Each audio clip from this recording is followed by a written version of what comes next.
Para sa update, magkakausap natin si Mobile Journal Ivan Tarinque live mula sa EDSA Mandaluyong. Ivan, magkano na ba ang petrolyo dyan?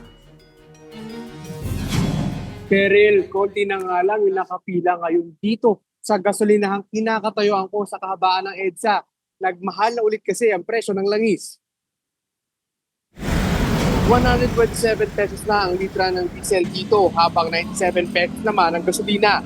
Ibig sabihin, nasa 17 pesos per liter ang iminahal ng diesel, 10 pesos naman sa gasolina. Kagabi, blockbuster pa ang pumila para magpakarga. Kinausap naman na raw ng Department of Energy ang mga oil companies na ipagpatuloy ang staggered out o utay-utay na price increase para hindi mabigla masyado ang taas presyo.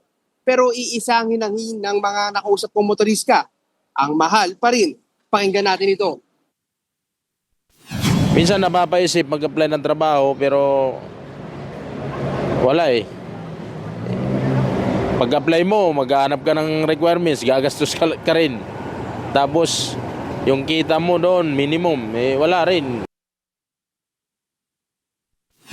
Cheryl, sa mga oras na ito, no, ipuput lang natin saglit yung itsura nung kahabaan ng EDSA ngayong mga oras na ito. Makikita natin na maluwag pa rin yung daloy ng trapiko dahil nga medyo tanghaling tapat at konti yung mga kapatid nating lumalabas ng kanilang mga bahay at papasok nga ng kanilang mga trabaho. Pero kanina, during rush hour, Cheryl, nagkaroon na rin naman ng traffic dito. No? Ayon nga kay MMDA General Manager Nicolas Torres, kapansin-pansingang nabawasan ang mga sasakyan dito sa EDSA simula nung nagmahal yung presyo ng gasolina. Pero wala pa rin opisyal na datos kung gaano nga ba kalaki ang nabawas sa mga sasakyan. Cheryl?